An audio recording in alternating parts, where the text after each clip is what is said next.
to the demo for UnloadX, which is a load balancer as a microservice tool for web developers, system admins to be able to test how well their servers can handle a certain amount of traffic using a plug-and-play load balancer.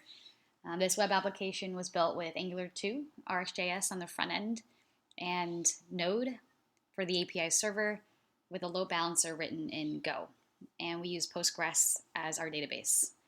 So what I'm going to do is I'm going to walk you through a quick demo of the user interface, the front end of this application.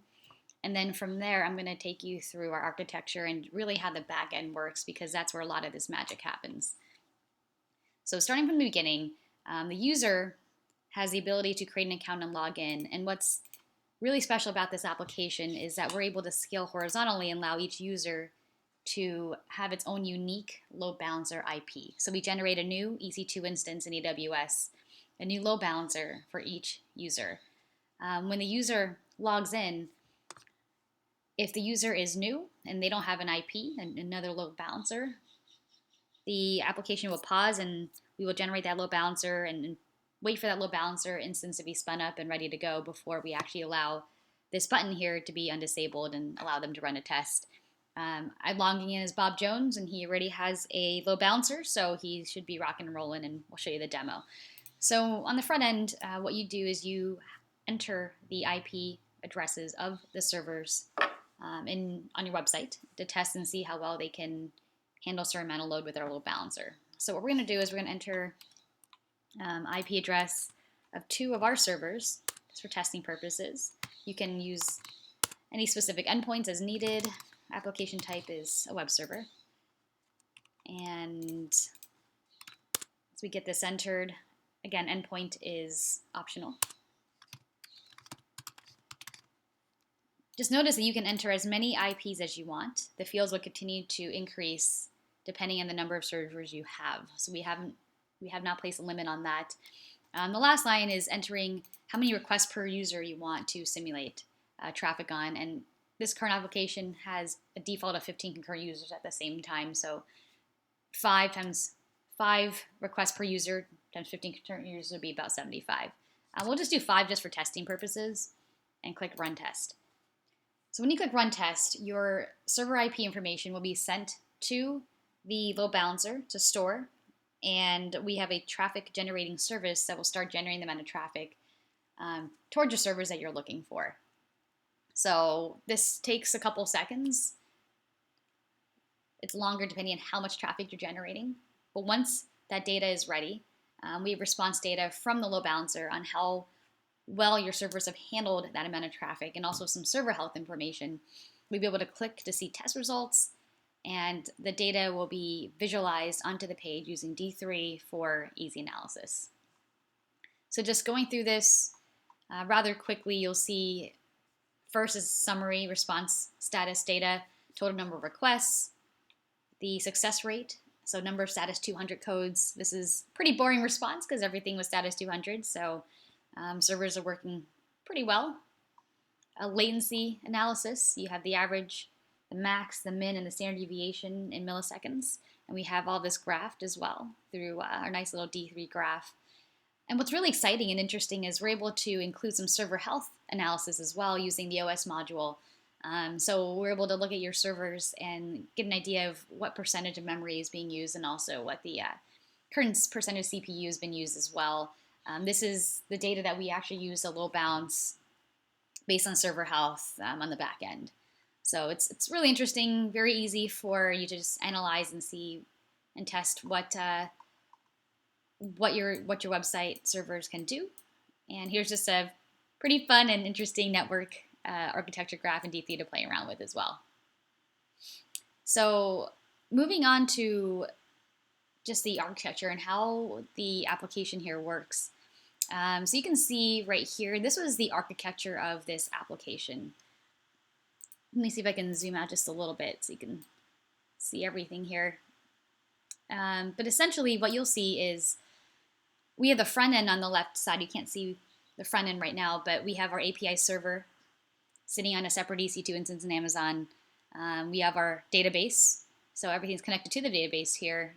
We have a load balancer, both as a server, both sitting on a server and as a service, sitting in a separate EC2 instance, and then that's linked to all the user server IPs that are provided when the user runs the test.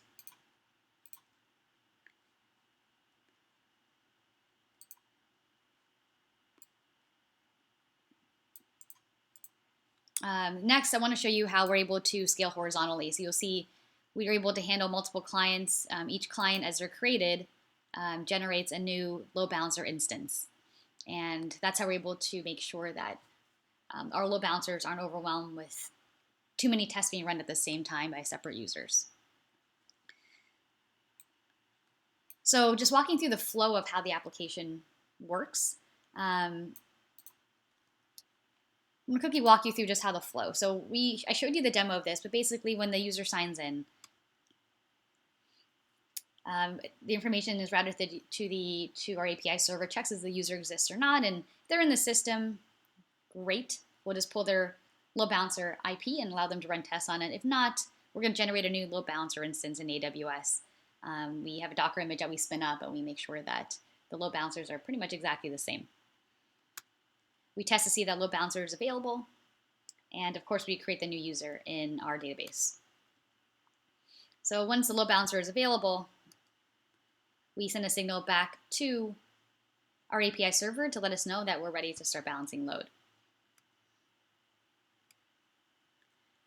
So this is when the user submits a form to enter their IPs, and they click Run Test. So once they press Submit, we are again routed back to our API server. We have a controller there that handles that routing as well. The server IPs are stored in the database under that user. It's stored if it doesn't exist. If it's stored if it doesn't exist, otherwise it's not stored. And then it's sent to the load balancer. So the load balancer can store and start processing that information when traffic is generated. Now, one really great thing about this load balancer application is that we also check and see if the server IPs that are provided are actually available. This is to prevent DDoS attacks and so forth, but we want to make sure that the servers are actually true servers that are running. So if we ping the server initially before running the test and there is a failure, then we will actually send an error message back up to the client that tests are not able to be run. So let's say all the servers are well and good and they're ready to go.